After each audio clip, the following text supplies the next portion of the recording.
It's a dice and deck kind of video today. I am participating in a tag with Tegan from Animals and Arcana and Julie from Peekaboo Rose, and we will be discussing everything we love about our dice and decks. I will be walking you through my entire dice collection. We will also be looking through many different deck pairings along with dice and walking through some example readings to see how we can use different systems and different styles of reading with the dice with tarot and oracle cards. And we'll also get a peek into how I store my dice and other ways that I use my dice. So today should be super fun, full of visual eye candy, lots of decks. So even if you aren't a super dice person, there are many deck pairings to peek at today. So no worries there. Let's get started with the prompts.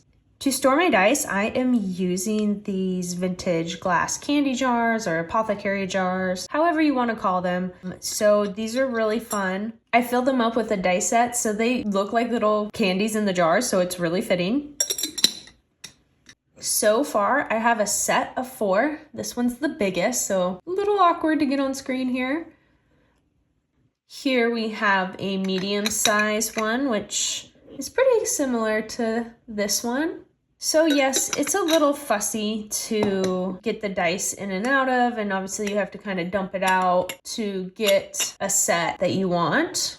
To me, that's fine because I really like this storage solution and visually it looks really cool on the shelf. So it also gives me a reason to re-engage with the dice as well, having to reorganize them to put them back in. So it's kind of one of those things where like it's fussy, but I like it, so I tolerate it. These jars are my only dice accessories. I don't have anything else. I do want to get maybe like a cool rolling mat or some other like styles of pads to roll on. I would love to get a little Dice Guardian figurine and the ones that hold a D20. And then I would love to find like a really fancy D20 just to have on display with the Guardian. So those are a couple accessories I would love to pick up. But for now, I love my storage / decor for my dice collection. Let's get into the collection. So this first set of dice is from Finnick and Finch. This set here is Moonbeam. It is a super soft lavender with glitter inclusions, some shimmery iridescence. It's super, super pretty, soft and dreamy, just like the name. It is gorgeous, and I love the silver numbering. The second set is Storm Daddy. This set is a stunning, piercing, icy blue. It has glitter inclusions. It has lightning bolt glitter. There is an ink float of like a silvery blue, all the inclusions. This is why I love Finnick and Finch sets. They include everything in these dice, and I love seeing all the bits and bobs. It feels so luxurious. They look stunning. You always find something new to pick out in the dice. This one here is titled Salt Marsh. This one's a really pretty translucent teal with gold flakes, glitter inclusions. There's like an ink float that is a cornflower blue, super watery. This fourth set is Lichen, and it was the first set I bought from Finnick and Finch. I love this neon lime green. The lighting isn't doing it full justice. It has the white ink floating. It has the gold flakes, it has the glitter, it has the iridescence. Super fun and gorgeous. This set is Sulfur Pool. It has a really cool two-tone to it. It's like a clear with a brown with multicolored chunky glitter. It's really universal in its aesthetic. You could pair it with something that's a bit darker or something that's a bit lighter. I just love the way this feels natural, but also toxic. This one here is Magic Brew Coffee, and this was the second set I purchased. It looks like coffee and cream. How pretty is this? This is a set you may remember from my July video. Dissonant Whispers. Really pretty shimmery blue, gray, purple, pink with the black lettering. Super moody. And my last Finnick and Finch set is Black Fog. This one has a black base with purple, pink, blue glitter. There's gold flakes in there. There's a bit of a white, hazy, floating ink. And this one has the curly font. These sets are definitely my favorite. I absolutely adore the level of detail and attention that each set has. They're super unique and exclusive to the brand. I will continue to get these. Some come with extra D6s. We have like the paw prints. Some don't. There's also a crescent moon and kitty on a D6.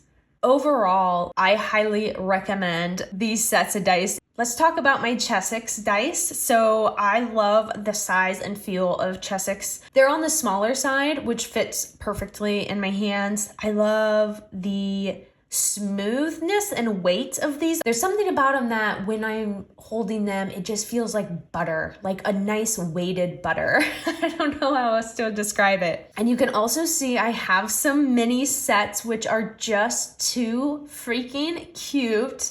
So this mini one is the Festive Mosaic. Super cute, right? With the yellow numbering and the swirls.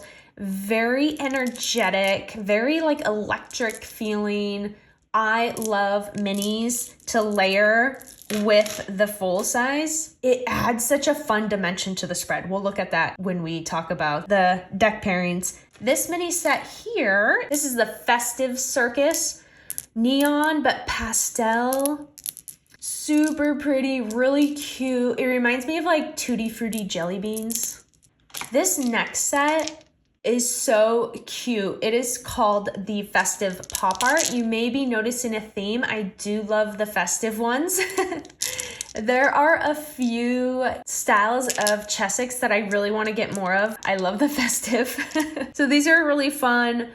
Pink, orange, teal, white, and then they have the red numbering, which really makes them stand out. This marble green set is gorgeous. It looks like marble. It has the gold inclusions with that dark green numbering. Such great contrast. This is a really pretty one where it's like earthy, but it could also be a little soft. Like it could go hard earth or soft earth, you know, if you know what I mean. This one's so pretty. And then lastly, for my Chessex dice, we have these Scarab Blue Blood. So let me see if I can get one that has like the blue and the red swirl in it. Can you see that? It looks like minerals. Doesn't look like earth or something. Like it looks like something you've pulled out from the depths of the earth. There's some of that blue.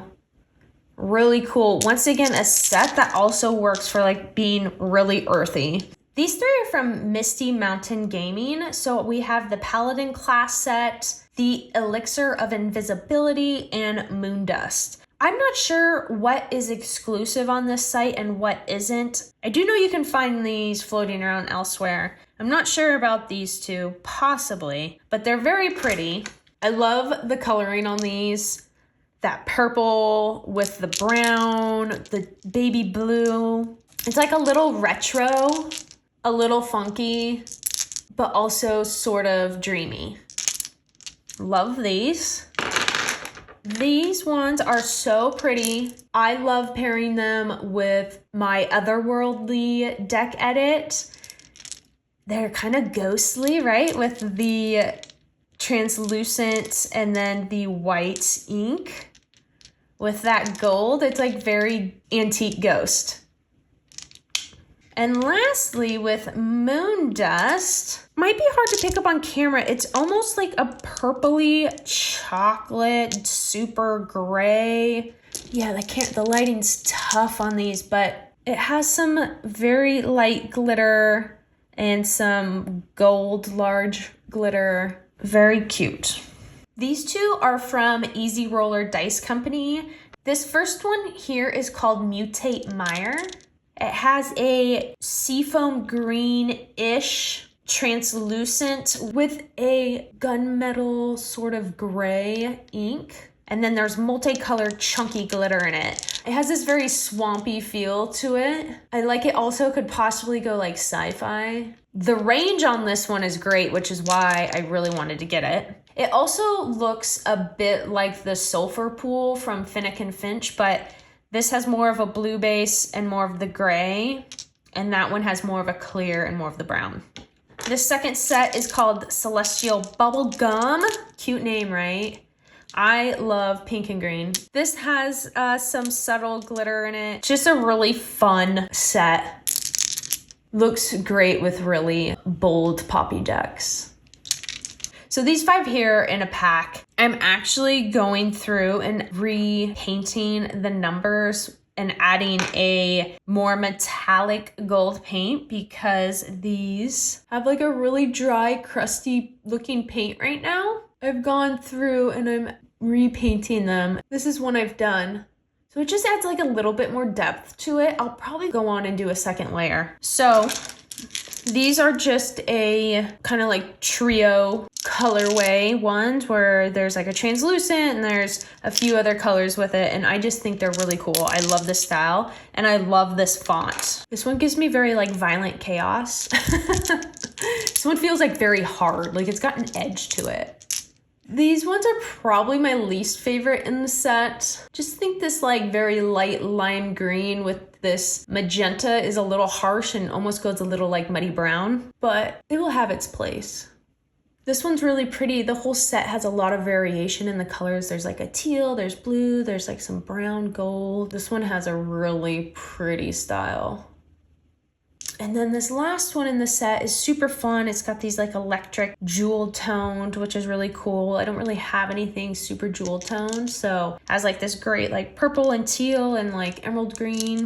And then outside of the pack of those 5, I got this individual set, which is a red, pink, glitter, super vibrant.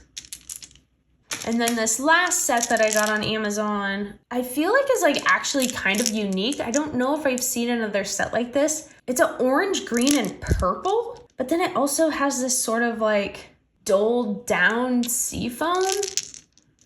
It's another one of those sort of swampy ones, but then it has these like pops of the orange and purple. So it could kind of play both ends of like light and heavy.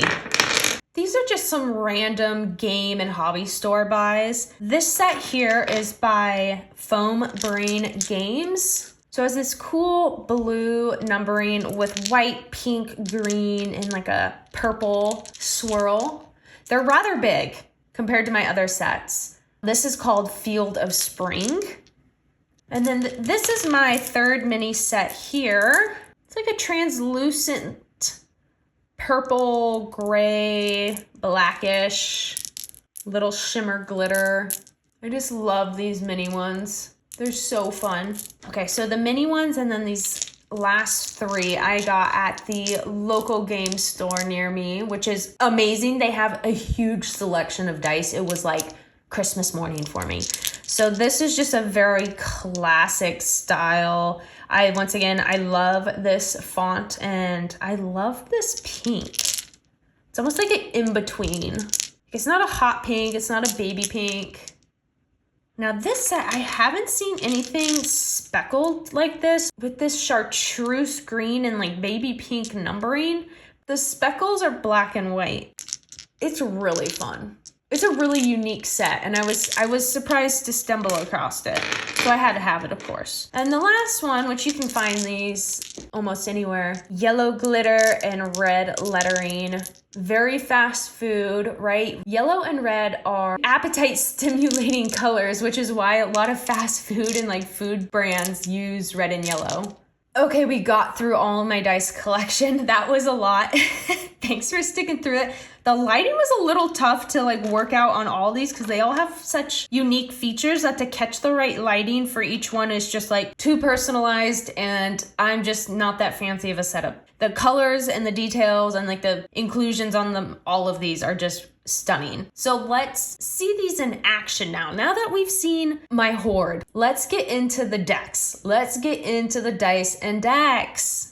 Okay, for this first dice and deck pairs, let's keep it simple. We are using the Tarot of the Velvet Moon with the Botticelli Tarot. I love these two together because they bring in the gold so well. The tones and the scenery fit really well together. So energetically and visually, they feel like a natural fit in a similar setting. Even though the Tarot of the Velvet Moon is very vector, flat, graphic style, it still gives me very like Scandinavian, and I just think regionally it kind of plays nicely with the Botticelli as well. So while different regions, I think the vibes are still there, right? So anyways, that's why I really like these two together. And then the dice set that I would use with these, and this would change given any day, but I'm going to try out the Black Fog from Finnick and Finch with these. How I would approach this is I've read through the cards, I've interpreted, and I've kind of landed where I feel is a good spot, and I just want to add like an overall layer to it, but without like using all of the dice in a system. So let's pull from the dice casting system from Dawn and Lisa. We're just going to use 2 of the dice to get a final closing message to the reading with the cards. So we are going to use the D4, which is the triangle looking one. This one is source. And for the D4 source, this will be like the main insights or main energy. The second dice we will use is a D8. This is kind of a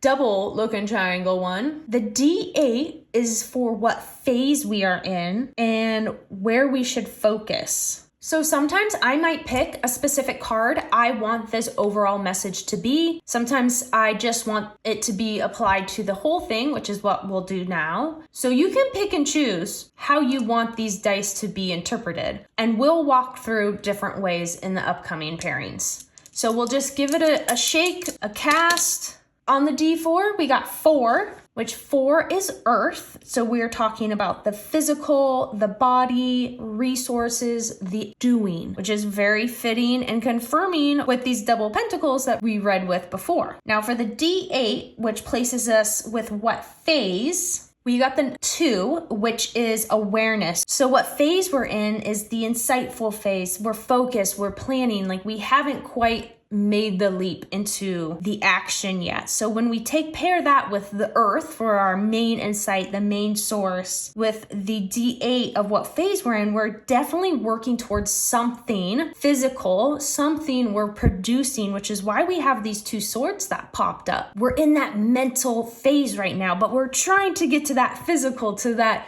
actuality of what it is we're trying to plan and to build and to grow into something tangible. So as simple as that, like it really confirms the message here. It could also maybe direct you if you were kind of feeling one way or another. Maybe the confirmation of this earth energy really makes you sit in the pentacles here thinking like, no, this is like an actual tangible thing that I am working towards. I'm in the mental period of that right now, which that D8 really confirmed. So it can be really simple as that. If the dice feel overwhelming to do all of them on top, like you totally don't need to. And I don't use them all together most of the time. I really like to kind of finesse and get specific like this. So let's check out another one. Let's look at a way we just use 1 dice and we tie it in with tarot. So we have the Inquire Within Oracle and the Dreaming Way Tarot. And for this example, we are just going to stick with Dawn and Lisa's system. We are going to take the D20, which is the one with all the sides on there. This is the Elixir of Invisibility set from Misty Mountain Gaming. It looks really cool with this very crisp white situation. What I was mentioning in the previous pairing, how you can get specific on just one deck. So this is what I love to do with the D20. So in Dawn and Lisa's system, the D20 is the archetype. It's the influence of the reading. It's the tarot piece that I think is such a cool fit for the D20. What I love to do is to use it on the Oracle card. It will give me a grounding base for this Oracle message to then build out into the rest of my reading. So this is something you could do when you're closing up the reading, like we did in the previous pairing, or we could pull our cards, cast the dice, and then read all together. Let's see what we get for deep intuition. 1, the Magician. So in their system, that's manifestation, confidence, and potential. I love that with the deep intuition paired with where we're stuck on the sides here. We've got this ho-hum indecisiveness of the 4 of Cups and this personal imprisonment of the 8 of Swords. We can get out of both of these. Let's tap into that Magician archetype so you can see how having that layer of the archetype with the Oracle really can guide the reading or the message in a deeper way. So this one's really fun, really simple. Once again, you could cast some other dice here, but I'm just placing my focus on the Oracle with the D20 for this one. So this is also a really quick way I like to incorporate the dice into my card readings. Okay, let's get into some bold color with this next pairing. We have the Magic Tarot with the Apparition Tarot. Aren't these so vibrant and bold? So we have to use this super fun Celestial Bubblegum. For this example, let's use my system, Cast the Wild, and see what we get. So let's up the number of dice a little bit. Let's do a D4, D6, D8, D12, and a D20. Okay, for this style, we are going to do a general cast over and we will see where the dice land. So if it lands outside of any of the cards, we're going to use that as an overall message. If it touches any of the cards, we'll use that as specific. And we'll also take in consideration if any of the dice cluster and what that could also read into. So let's give this a cast and hope that it stays in frame.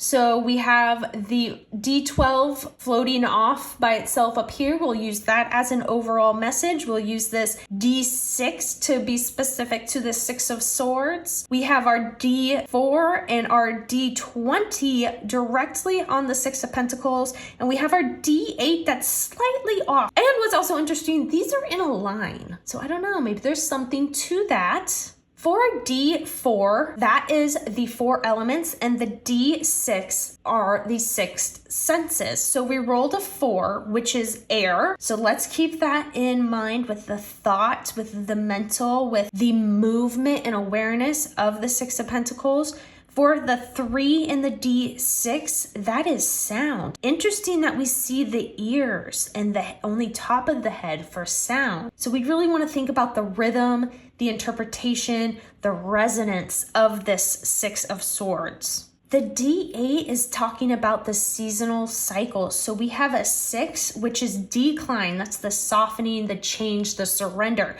So that's interesting that that hit at the bottom of the spread. That could be a good indication of something moving on towards the end of the cycle. Lastly, for the D20, that's about the movement of nature. We roll the 14, which is recede, soften, loosen, silence. So we've got that extra softness. So I might, even though this is out, I'm going to kind of loop these together. So we've really got to think about this 6 of Pentacles here. It's really asking us to have that soft surrender. When the scales tip one way or the other, let's really think about and communicate what that means for us. Are you on the upper hand end of giving, or are you on the lower hand end of receiving? We're talking about a softness, so maybe this is really talking about we are on the open hand of needing to receive. Hence, in this 6 of Swords, we rolled sound. We're being asked to clearly communicate.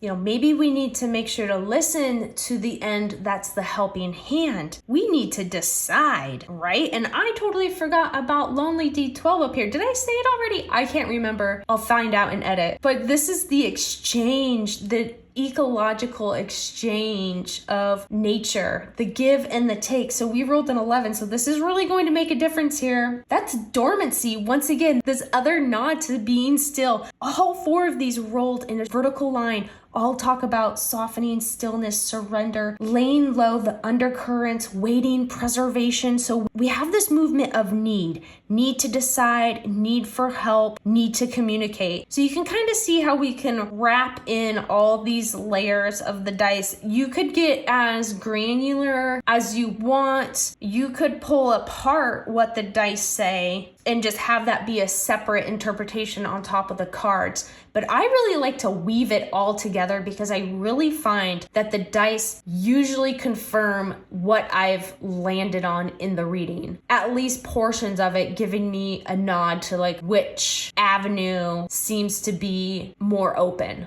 So I think because these dice were so unified, we didn't get a lot of push and pull in the meanings. It was very aligned, literally and logically, I guess. Like, we can't get any clearer than this, can we? Oh my gosh.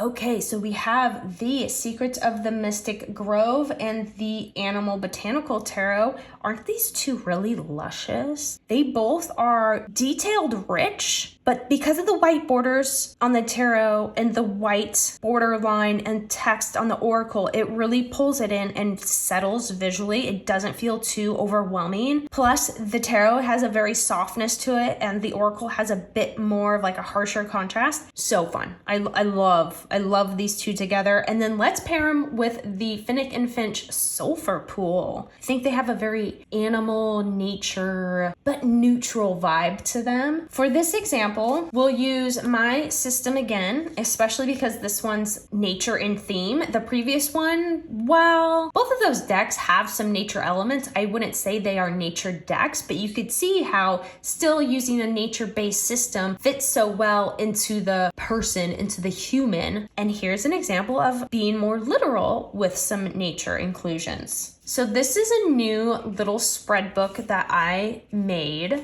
So we will be using an example out of here. Let's try the return spread, especially because the previous pairing really talks about this need for change and decision, communication, those sorts of things. So let's think about re-entering after the change, which is perfect with this reawakening. I don't think we could get any more aligned. And then this marks what dice we'll use from the Cast of the Wild system. So we're going to use the D4, which is going to represent a supportive energy. We've got the D8. What are things going to reveal? And we have the D12. What's the power? For the first card placement here, we have like what's shifted in the process. With temperance, definitely, I always think of the balance of mixing 2 different things into one, right? It's like that alchemy infusion of temperance. I don't know what I could pull off of these animals, insects, and flowers off of that, just off the top of my head. I'm not even sure what species of monkey that is.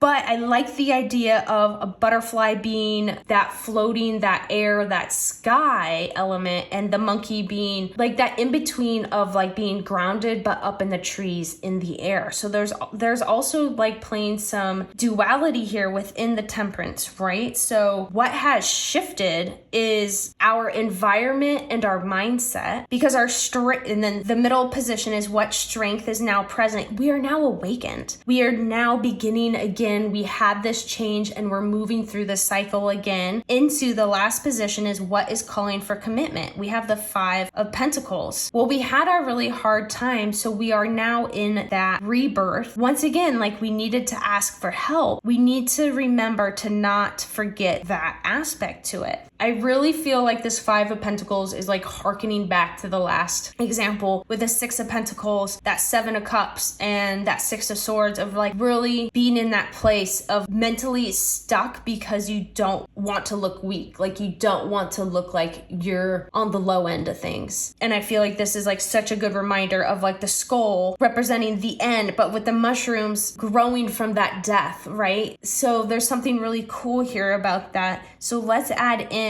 these 3 dice into the mix and see what they have to say. We'll roll these for overall. So we've got the 4 elements, we've got the 6 senses, and we've got the exchange. So what is going to support us in the 4 elements? We've got the 3, so that is fire, that's that force, the courage, the passion, the ambition. Well, we're definitely harnessing that to re-enter after our change. So we're really feeling the fiery. I really like the idea of the fiery as well, because I'm really getting fire from these 2. So that fiery energy is going to be our support. We've got to utilize that action-driven force we have. For D8 of like what's the reveal, D8 is regenerate. We've gone from that stillness, we're retreating, and we're trying to reintegrate. We're regenerating. That is perfect for that mark of change and that awakening, that almost like coming back to in the cycle. The reveal is the D8. So we rolled a 3, and with a D8 seasonal cycle, that's bloom. That's the visibility, the expression, the radiance. That is 100% this awakening card. That's this whole message. We are re-entering with that charge, with that passion, with that energy to just blossom and like grow into ourselves. So that is awesome. And now we are going into that D12, that power. What's that power we're harnessing? We rolled a 6. D12 is the exchange, that natural exchange. Now this is interesting. Now here where we're getting some push and play. 6 is the decomposition. That's breaking down the old. We are heading into the new. So I love that our power is our past. We broke down previously, but we are here to come in strong and fuller and better than the previous. So that transformation, that return, we're relinquishing ourselves again. Like that's our power, like almost taking that low point as our strongest point to catapult us into the future. I like that idea of this cycle. So that was pretty cool. That's only 3 dice as well. Imagine adding more. You might need to start journaling to get your thoughts down, because I feel like you start juggling a bit, but that's why I like to kind of mishmash the dice and the cards as well. Like you might be picking that up as well. It's like, what can we kind of condense down and like what's already connecting and like summarize it without having to go piece by piece by piece, layer by layer by layer, and like try to weave it together. While I do that sometimes it's just nice to on the flow just kind of quickly like mash them together and summarize. Okay, how cute are these 2? We have the Green Glyphs Oracle with the Curious Travels Tarot, and this is the indie copy. Do I need to get the mass market for the guidebook? Let me know. All right, we're going to use the Amazon set dice here. I really like the kind of blues and the browns. I think it plays really well with these creams and whites and these cooler tones here. Let's use the Hillbilly Oracle Dice Divination system, and we are going to try out the situation spread. I'm just going to call it a spread because I'm not really sure what else. So this calls for a D20 and a D8. Got the 20 and we got the 8. I just want this for overall because from here I'm seeing, we've got the snail, which really talks about kind of like a slow, patient movement. We've got the acorns, which is this kind of good luck omen. And then we're hitting it with the Knight of Swords, which really is pulling in that action, that fastness with the world of being like the completion. So with that really quick idea, it's feeling very like, is this a nice guys finish last thing? Is this a tortoise and the hare thing, right? Where it's this juxtaposition of driven quickness with concentrated patience that go, go, go, hit the brakes, what it takes to get somewhere. That's kind of where I'm feeling. So like, let's just see what the situation like wants to tell us here. Okay, we rolled a D4, which means we're going to use the minus meaning of this spread. We rolled a 16. So I don't have these memorized, of course. So let's see, we got the 16 and the minus, because not every difficulty in life needs to be imbued with extra meaning. I feel like they're just calling me out on this whole reading of the spread in general on that. But I really think that just is meaning peaks and valleys that ebb and flow. Don't put too much like weight or meaning into it. When you're having a low point, don't get hung up on it. And when you're having a high point, don't get on your high horse and look down your nose at others, right? So it's really talking about that balance, which that's pretty cool, which leads us to the world, right? So I think that was like a really nice little capper. So it can be super simple. I think those ones are really fun because you just get like a quick hit. Okay, for this next pairing, and we have one more after this, we have the Nature Nurture Indie Edition, and we have the Black Lily Tarot. I love these two together. I haven't paired them together before, but I'm really, really loving it. So let's do a little mix and match with a mini and a full-size set here. We've got the mini Chessex and the Fennec and Finch Dissonant Whispers. So what I'll do here is I'll just pick a couple from each that I really want to know about. You could also have the size come into play. The mini set is more of like the secondary message, and the full set's the primary message, or you know what I mean, like that big and small kind of the hierarchy. You can really play with it as many different ways, and that's why I have not set myself on any one system, because I really just like to be fluid about it. So let's always just do my favorite D4 for the elements, D6 for the senses, and then let's do that D20. All right. So what I'm looking here is I'm going to kind of roll these three with a focus on the oracle. So I'm going to think about what is this movement of this snake, of this serpent, and what is the element in the sense that we're really talking about here. So we're using this from the Cast of the Wild system. For our element, we rolled a 1, which is the earth. That's that form, the practicality, the resources, the stability, and then we rolled a 4 with the D6, which is sight. We got the clarity, the perception, and the illumination.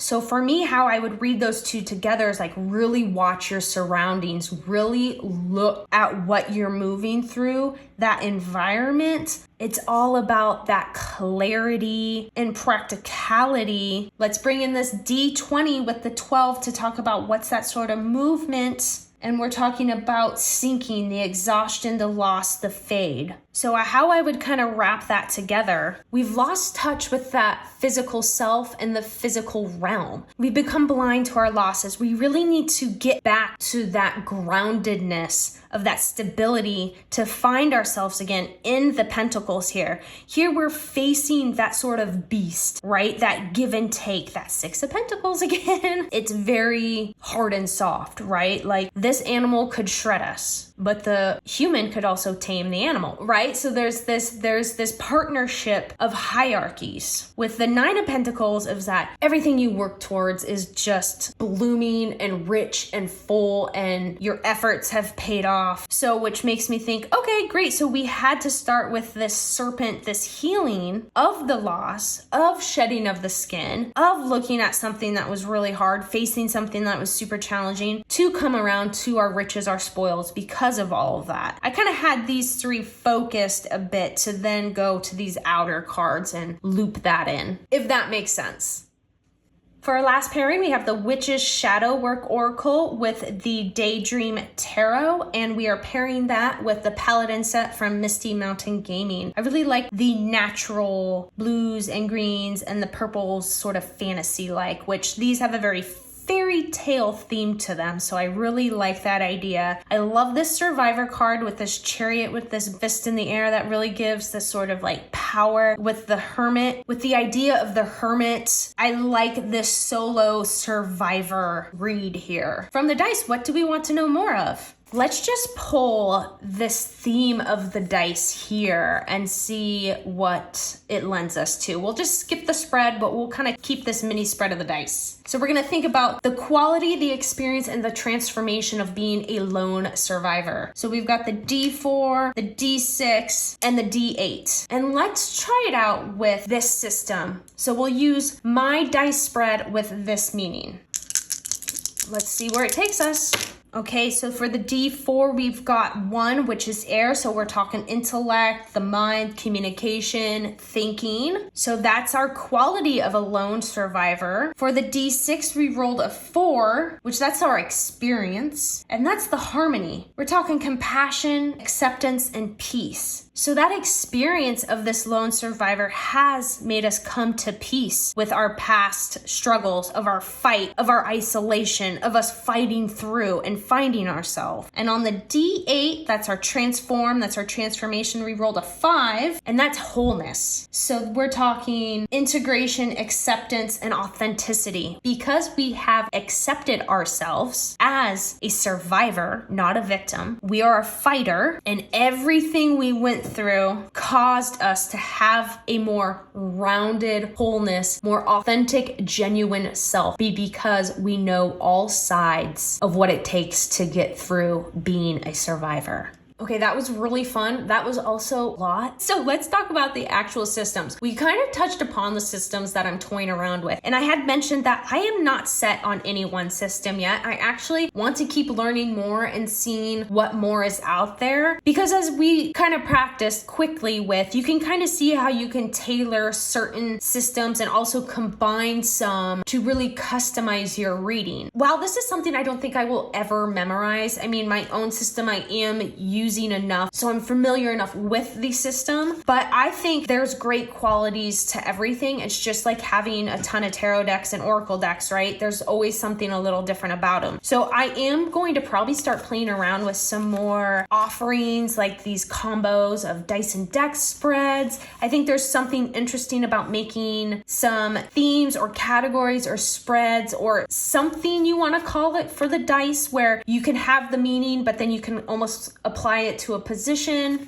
So I just really want to play around with what ways to incorporate the dice. I think the Hillbilly Oracle system is fun for like a one-hit thing. I don't necessarily find myself loving using all together. I really like to maybe pick 1 or 2 and apply it to a single card in my reading. I find that this one succeeds the best in that, but that might be different for you. I can kind of weave them around and together and tie it into the cards really naturally. So this is what I'm toying around with. If you have any other suggestions, like books or any other like downloadables, any other creators that you know have toyed around with dice, I would love to know more. If you know of anything, do let me know. Also, I will put a downloadable link to my spreads and system, and you can download those if you are interested. So a specific game I have that actually uses dice and tarot is the Codico, and this is a solo RPG game. I have the box set. So I have the 21d6 that came with it, along with the prompt cards and the tarot cards, but this is a tabletop game that uses dice. If you're interested in knowing all of the solo RPGs that I have, watch my July video because I show them all, and I don't want to bog this video down with it, but this is just another way I use my dice. Okay, that was a lot of dice and decks. I skipped over the blended dice pairs. That's where I take multiple existing sets of dice and make one set out of them. So a mix and match dice set. You could kind of see the start of that idea where I mixed the mini with the full-size D20. So I really like to do that. I haven't gotten too deep into mix and matching my sets. I have been keeping them whole minus the mini and the full size, but I have played around with making mix and match pairs. I love it. I just don't have any off the top of my head that I feel is worthy of showing off. Just know that I'll show those off one day when the time calls for it. But this video has already gotten long enough, and I really wanted to show off the beauty of these two systems working together. And it's just super freaking fun collecting dice. They're small, they're packed, they easily store, they're cool to display. I'm totally not trying to be an enabler. If you're curious, then I highly encourage you to pick up a set and give it a try. It's really great. These dice system resources are free. I'm sure you already have plenty of decks to try a set of dice out with. So I'm just saying, if you feel so inclined, do let me know if you give it a try. If you are a dice and deck person, go ahead and create a video to this tag. I would love to see what works for you and what's out there. It's just so fun to talk about. How freaking pretty and cute are these? Oh, we already love cards. So, I mean, hello. So this was really fun. I hope you enjoyed it. Hit me up with any question or comments down below. I would love to hear if you are a dice person or if this is an absolute no to you. There's also so many different materials of dice. Like if you're a more natural person, like you're not an acrylic or resin, there's wood, there's metals, there's gemstones. I mean, obviously the price starts to go up. I think what's great about the resin and acrylic, and this is a pro tip that Tegan gave me, is that they don't tend to nick the cards. The sharp edged dice, while I think those have a ton of amazing designs, she had mentioned that those tend to leave little marks on the cards, and I just rather would avoid that. And these are cheaper anyway, so it's better for my grubby little hands to get on. So just something to keep in mind. But anyways, thanks for hanging out with me. I hope you enjoyed this video, and I will catch you on the next one. Bye.